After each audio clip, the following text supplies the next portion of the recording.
What's up, guys? Colby Cheese here with another video about my Righteous Fire Marauder. And this one is to address some of the more technical questions that I have been receiving.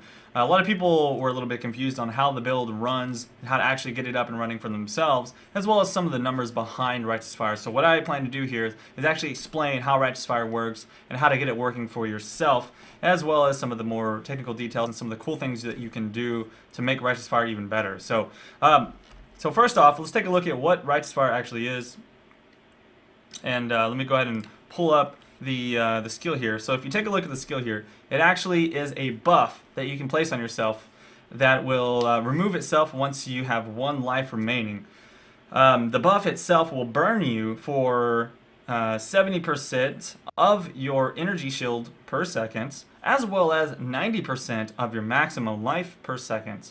So that is essentially the thing. The Righteous Fire itself was originally designed to give you a lot of extra spell damage for just casting spells for a short amount of time for like a huge burst. As you can see on the bottom, 50%, 56% more spell damage, which is pretty huge. But it also burns enemies for 50% of your max ES and max life per second. So that's where the damage from Righteous Fire comes. Okay, so since you're burning yourself for that much, in order to actually use Righteous Fire as just a burning spell that doesn't kill you, you have to counteract it with not only fire resistance to counteract that burn as fire, but life regen to match the amount of burn that you're taking. And so a lot of the questions is, when can I switch to Righteous Fire? When can I start using it? And, oh, I'm still losing life. How are you doing it?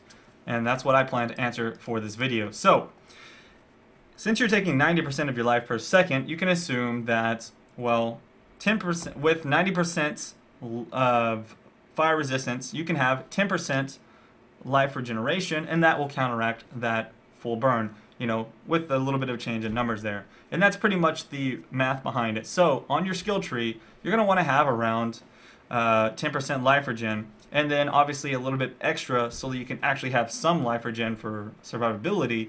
And then on top of that, you're going to want to have that 90% fire resistance. So let's take a look at how you actually receive 90% fire resistance. A lot of people are like, hey, what shield can I use? Can I just use a Parandus shield? And no, you pretty much need to have this Rise of the Phoenix. The most important thing for this build is Rise of the Phoenix. And let me show you why. If you take a look at the third stat down there, it says plus 8% to maximum fire resistance, and that is what allows you to get the majority of the fire resistance required for this build to actually function correctly. Now, there's still a lot more things you need to take. Let's take a look at the skill tree.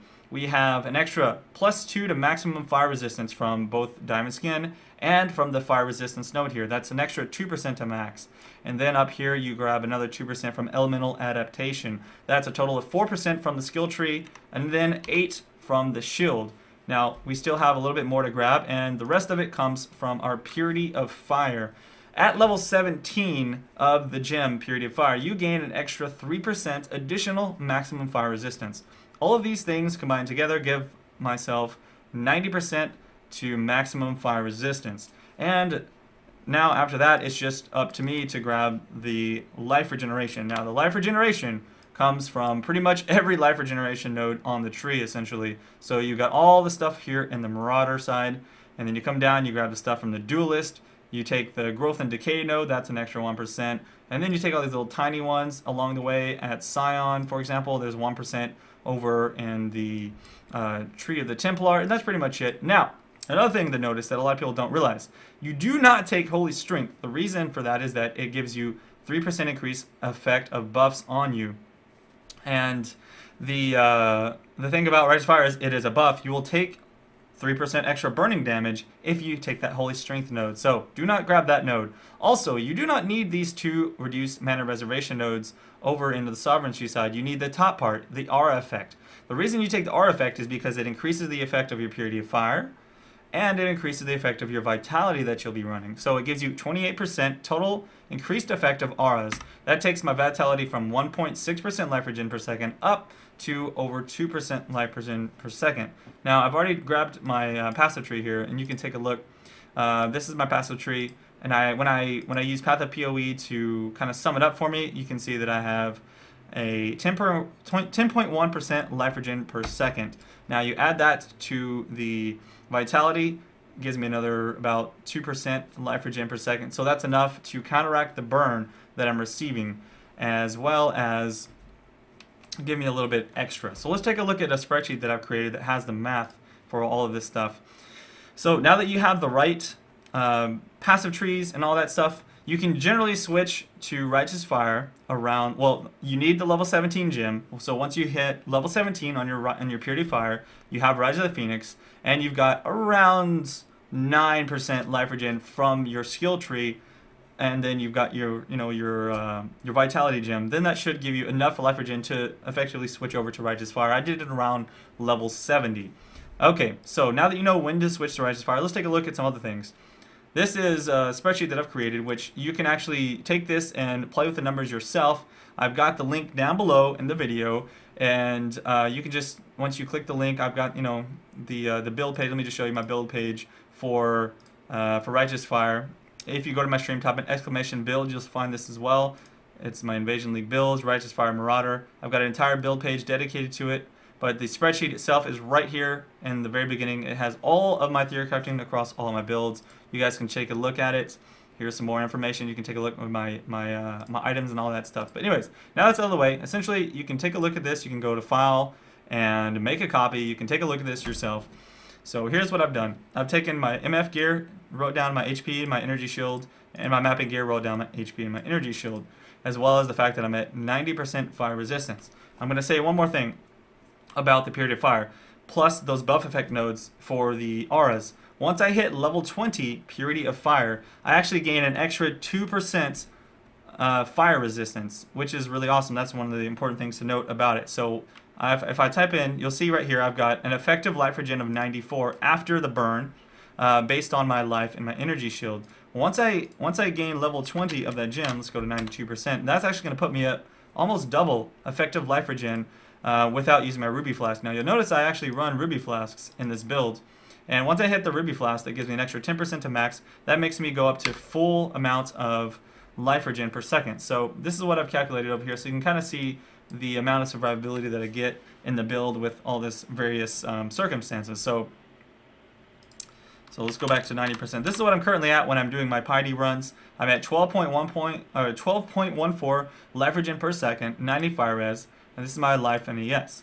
So you can see my self burn per second after my resistance 393, but I have a life regen of 487. So effectively, without Ruby Flask, I'm at 94 total. I pop that Ruby Flask, go up to 487 life regen per second. Now that's pretty insane if you think about it.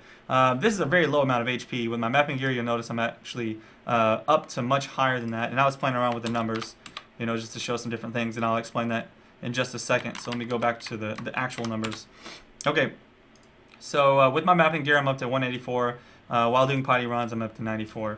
So kind of interesting to look at that. Now you can also see the damage that I do. The damage is calculated based on all the modifiers that you have here, as well as the total DPS after snapshotting, using your red beaks, and then Conk Effect as the multiplier. So with mapping gear, I'm up to around 23,000 DPS, and you can get much higher with more life, with the buff from Combs, with more passive tree nodes. You'll notice right now I'm only sitting at 75 increased burn damage. Still have a few more nodes to take. I'm only I'm only in my low 80s, so there's a few more things to take from the tree. All right, so a couple more things to take a look at.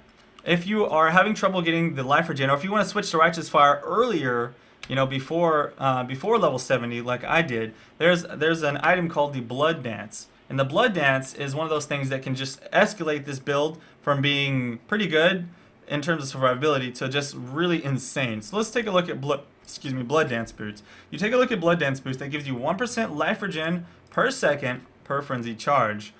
And if you think about how many frenzy charges you can get 6 total with my particular build here. And so the way you get that is you start off with 3 frenzy charges. You get an extra frenzy charge from helping Creighton, and that's going to give you 4. You get an extra 5th frenzy charge from the skill tree. If you take a look at the skill tree, you can actually, with only 2 points, go up to frenzy charge duration and savagery, and that gives you that 5th frenzy charge. And then technically, if you got lucky enough, or had enough currency to spend, you can actually buy a pair of Blood Dance that has been corrupted to give you +1 frenzy charges for a total of 6 frenzy charges. After killing some mobs, you gain those frenzy charges, 20 to 30% of the time. And so overall, you can see that that would escalate. Let's say the maximum amount of survivability, we're at 184 life regen with this particular set of gear. Now with Blood Dance, if I use those, I can go up to 18%, 18.14% life regen per second. And then once my gem, my Purity Fire, reaches level 20, that puts me at 92% fire resistance. Technically, without using a Ruby Flask, I can have up to 660 effective life regeneration per second. And then Ruby Pops, I'm going to have 1100. That is insane. I would heal up to full almost instantly every time I take a hit. Monsters would have to burst me down almost instantaneously to kill me with that amount of survivability. So the Blood Dance is definitely very powerful boost. I actually have a pair myself, which I only actually use for the purposes of like half regen maps and things like that, just because I like my regular boots that I have. They have, the flat life and the chaos resistance and stuff like that. But yes, Blood Dance can be very insane in terms of life regen. So you can actually use Blood Dance to switch over to Righteous Fire earlier on if you wanted to go ahead and use all this stuff. So just wanted to keep that in mind. I think I pretty much answered most of the questions of when you can switch to Righteous Fire. I've also tried my best to explain, how the burn works, how the spell works itself. So hopefully this clears up a lot of those technical details that weren't very clear from my last Righteous Fire video. If you haven't seen my last Righteous Fire video, definitely go check that out. And that will kind of show you more of the gameplay and some of the other things that I'm doing, such as my gems and all that. So any more questions that you guys have, check my build page down below, and that should have everything there listed for you. But that's it for now, guys. I'm Colby Cheese. Peace out.